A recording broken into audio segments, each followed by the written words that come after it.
1978 بہت ہی خوش قسمت سال میرے لیے اور لوئس براؤن کے لیے۔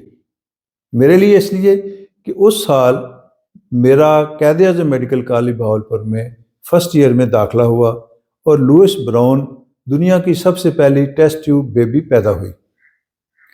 پاکستان میں یہ دھماکہ 12 سال بعد 1989 میں محترمہ بے نظیر کے دور میں ہوا۔ ٹیسٹ ٹیوب بیبی کیا صرف سائنس ہے یا اللہ تعالیٰ کی معجزاتی رحمت؟ کبھی آپ نے سوچا کہ IVF کن حالات میں کیا جاتا ہے اور یہ کیسے اللہ تعالیٰ کی رحمت بن جاتی؟ ذرا سوچئے، ایک ایسا جوڑا جو برسوں سے اپنی گود اور جھولا دونوں خالی دیکھتا رہا، جو بچوں کی آواز سننے کو ترس گیا، آج سائنس اور دعا کی مدد سے وہ دنیا کے سب سے چھوٹے معجزے کے قریب ہو گیا۔ آج ہم بات کریں گے IUI، IVF اور ICSI کے حقیقتوں، خطرات، فائدے، انڈیکیشن اور مراحل کی، وہ بھی سائنس اور شرعی حدود کے اندر رہتے ہوئے۔ آج کی ویڈیو ہر اس شخص کے لیے ہے جو بچے کی خوشبو کو محسوس کرنا چاہتا ہو لیکن قدرتی طور پہ یہ ممکن نہ ہو رہا ہو۔ IVF ایبریویشن ہے انٹرا وٹرو فرٹیلائزیشن، یعنی عورت کا جو ہے وہ انڈا اور خاوند کا جو ہے سپرم، ان کو لیب میں ملا دیا جاتا ہے۔ ملانے کے بعد فرٹیلائزیشن کے بعد ماں کے رحم میں رکھ دیا جاتا ہے۔ اسی طرح IUI ایبریویشن ہے انٹرا یوٹرائن انسیمینیشن، یعنی فرٹیلائزیشن باہر ہوتی ہے ماں کے جسم کے اور بعد میں فرٹیلائزیشن کے بعد اس کو ماں کے جسم میں اندر رکھ دیا جاتا ہے۔ IUI تھوڑی سی ایڈوانس شکل ہے، یہ اس وقت کیا جاتا ہے جب سپرم کمزور ہو، ان کا سائز کم ہو یا موومنٹ کم ہو، تو خاص طریقوں سے کیمیکل سے اور پھر سینٹریفیوج کر کے ان کو سپرم کو جو ہیلدی قسم کا علیحدہ کر لیا جاتا ہے اور ان ہیلدی سپرم میں سے لے کے فرٹیلائزیشن کی جاتی ہے۔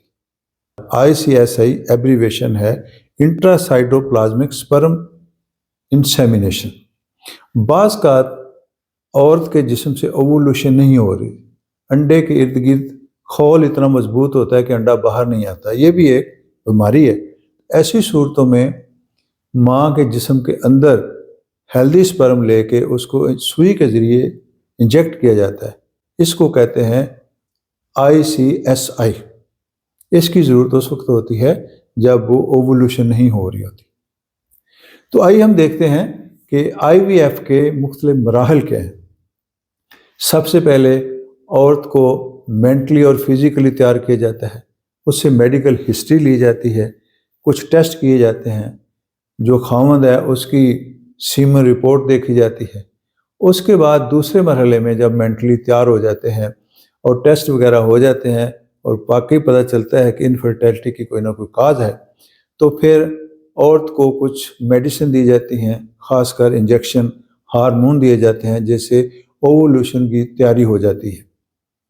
نارملی ایک سائیکل میں ایک انڈا نکلتا ہے فرٹیلائزیشن کے لیے، جبکہ اس طریقے سے بہت سارے انڈوں کو باہر نکالا جاتا ہے یا تیار کیا جاتا ہے اور دونوں طرف کی اووری سے نکالا جاتا ہے۔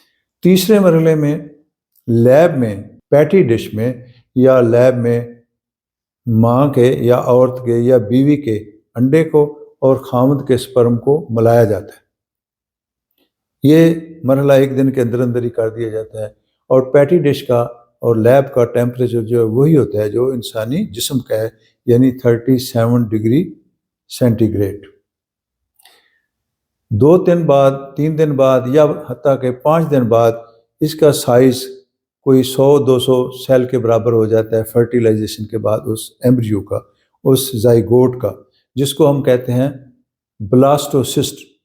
پھر اس بلاسٹوسسٹ کو بہت ساری سلیکٹ کر لی جاتی ہیں، ایک آدھ کو ماں کے رحم میں رکھ دیا جاتا ہے، بہت ساری باقیوں کو ایک بینک میں، جس کو کرائیو بینک کہتے ہیں، اس بینک میں مہینوں سالوں یہ رکھے جا سکتے ہیں، فروزن ایمبریو آپ کہہ لیں. اسی لیے ان کو ٹیسٹ ٹیوب بیبی کہا جاتا ہے. حالانکہ ٹیسٹ ٹیوب بیبی جس کو ہم کہتے ہیں یہ مس نامر ہے، یہ نک نیم ہے. ایکچولی جو گروتھ ہے بچے کی وہ ماں کے رحم میں ہی ہوتی ہے. ہاں تو اس کرائیو بینک میں جو ٹیمپریچر ہے وہ -196 ڈگری سینٹی گریڈ تک ہوتا ہے.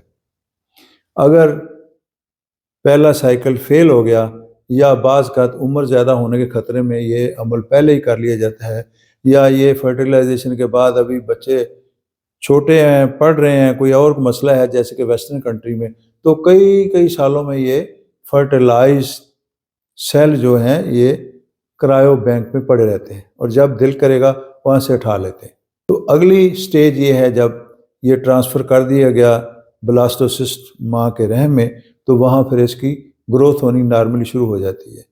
یہ کوئی اس وقت ماں کا رحم بالکل اس کو کنسیو کرنے کے لیے تیار ہو جاتا ہے. پھر اس کو 14 دن کے بعد پریگننسی ٹیسٹ کیا جاتا ہے، اور اگر وہ کنسیو ہو جائے تو نارمل جیسے ڈلیوری کی کیئر کی جاتی ہے، الٹراساؤنڈ کے ذریعے مختلف ٹیسٹ کیے وہ کرتے رہتے ہیں. اب دیکھنا یہ ہے کہ کاسٹ کتنی آ رہی ہے. آئی وی ایف کی کاسٹ پاکستان میں 8 سے تقریباً 10 لاکھ اس کے لگ بھگ ہے. آئی یو آئی کی کاسٹ اس سے کچھ کم ہے، جبکہ آئی سی ایس اے کی کاسٹ اس سے بھی زیادہ ہے. اگلا سوال یہ پیدا ہوتا ہے کہ کیا یہ شریعت میں جائز ہے؟ اگر انڈے جو ہیں وہ عورت کے ہیں، سپرم جو ہے خاوند کا ہے، تو بالکل یہ جائز ہے. اور اگر ڈونر کے ہیں تو پھر یہ اسلام اس کی اجازت نہیں دیتا. اس پروسیجر کے بہت سارے سائیڈ ایفیکٹس بھی ہیں. پریگننسی ٹوین میں ہو سکتی ہے، فیلئر کے چانسز ہیں، پیسے بھی لگ گئے، فیل بھی ہو گیا. اور جب اووری کو تیار کیا جاتا ہے ایوولوشن کے لیے تو وہ بہت بڑی ہو جاتی ہے، اس سے بھی کافی عورتوں میں مسائل ہوتے ہیں. درد کے علاوہ عورت اس سارے پروسیس میں ٹینشن میں رہتی ہے. ہوم ٹیک میسج، آئی وی ایف کوئی ضد نہیں ہے، آئی وی ایف کوئی فیشن نہیں ہے، آئی وی ایف اللہ تعالیٰ سے مقابلہ نہیں ہے. یہ تو ایک سبب ہے، اور سبب اختیار کرنا سنت رسول ہے صلی اللہ علیہ وآلہ وسلم. دروازہ بند ہو سکتا ہے اللہ تعالیٰ کھڑکی کھول رہا ہو، اور امید جو ہے وہ گود تک جا پہنچتی ہے. اللہ حافظ.